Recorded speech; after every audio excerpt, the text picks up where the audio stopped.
Ndirushikashike ndirushikama ku mukingo ndi impangu nasa ubutare ndi urwishi rw'amasaka ndurubagarira ku meza ndi rutikura ndi rutanya agatebo gatonze amatiku ndi intore itari intambira ku ntango sindi intoragura amayogi ndi impahirwa mihigo ya Nyamagabe twanga impaka n'impuhwe zikaba nyinshi.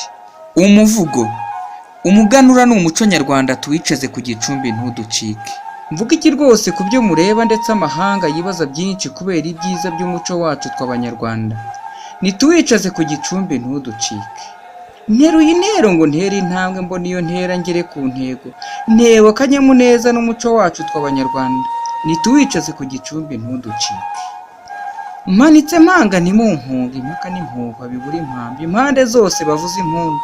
Mpereye none ndavuga ibyiza dukesha umuco wacu tw'abanyarwanda. Impinga nziza mpora ndirimba impinga yanjye ntigira impinduka impamyi yanjye ni impotore niyo kuvuga umuco wacu tw'abanyarwanda. Nituwicaze ku gicumbi ntuducike. Nta mpungenge mu Rwagasabo impundu nizivuga iwacu impano nazo tuzitange impuhwe ziganze mu banyarwanda umuco nyarwanda tuwicaze ku gicumbi ntuducike. Banyarwanda nshuti z'u Rwagasabo rwagutse cyane 18 yarangaga abanyarwanda. Muribuka tubyina inkera y'abahizi ndetse n'umugara tukawuca. Umuco wacu tuwicaze ku gicumbi ntuducike. Ndavuga abasinga ndetse n'abasindi, abazigaba ndetse n'ababanda, abashambo ndetse n'abanyiginya, abega ndetse n'abene gitore, abasyita ndetse n'abaha, abakono ndetse n'abatsobe, abacyaba ndetse n'abashingwe, abanyakarama ndetse n'abene ngwe. Mvuze 16 basigaye 2 ariko tubyine ndi umunyarwanda. Reka mbakumbuza umuco wacu. Nagutera icyo utazi utabonye. Kubyuka kare mu gitondo ugafata ikibiro cyawe ugaturutsa imbuto mu butaka ukabagurura ugasarura ukagosora ukanika neza amasaka yawe ukegura urusyo rwawe ugasya umutsima mwiza ukawuvuga ugashya neza ugafata agaseke keza ukawucugusa ugakomera cyane ugafata urutamyi rwiza ukabusatura ukabuterera mu mata mugasomeza amata y'inka. Nagutera icyo utazi utabonye. Kubyuka kare mu gitondo ukajya mu rutoki rwawe ugakubita akavugirizo ugatema ibitoki byeze ukabitara mu rwina iminsi 4 yagera ukubura umuvure wawe ugatarura bya bitoki ukabitonora nta matiku ukabiterera mu muvure mwiza ugafata ishinge ugashinga igikatsi ukenga umutobe mwiza ugafata amasaka yumye ukegura urusyo rwawe ugasya urubetezi rwiza ukabitera umutobe wawe ukabarira iminsi ku ntoki.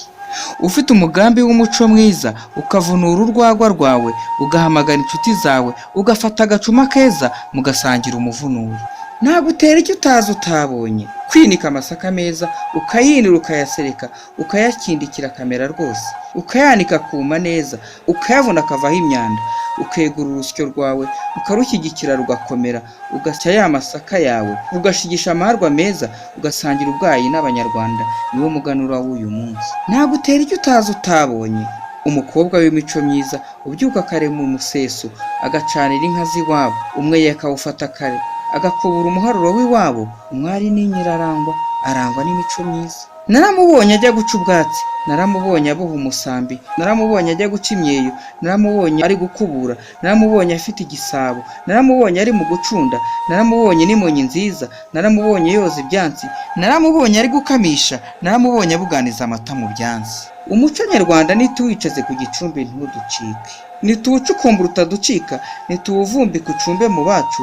Uyu muco ucumbikiye iterambere ryacu. U Rwanda rwacu rwari rufite umuco twawurazwe na nkubito y'imanzi.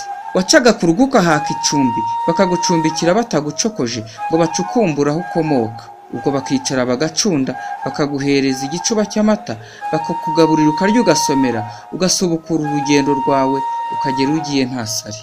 Umuco nyarwanda tuwicaze ku gicumbi. Basangira soko dusangiye isano. Sinshoje ndasubitse ndagira nti ngiyi inama itari nabi ngiyi ingabo itagambana ngiyi ingamba itagira ingaruka. Yari Nsengimana Alegisi ubasi igisigo gisobetse imisango cyo soko itari isayo isusurutsa abayisengera bakayisogongera bakayisinda bagasabagizwa ibyishimo. Iwacu ni Nyamagabe mu murenge wa Mugano. Ndi umunyambiriri wo ku musozi wa Suti yabanega aho kwa Batsinda kwa Gisurere. Murakoze murakarama.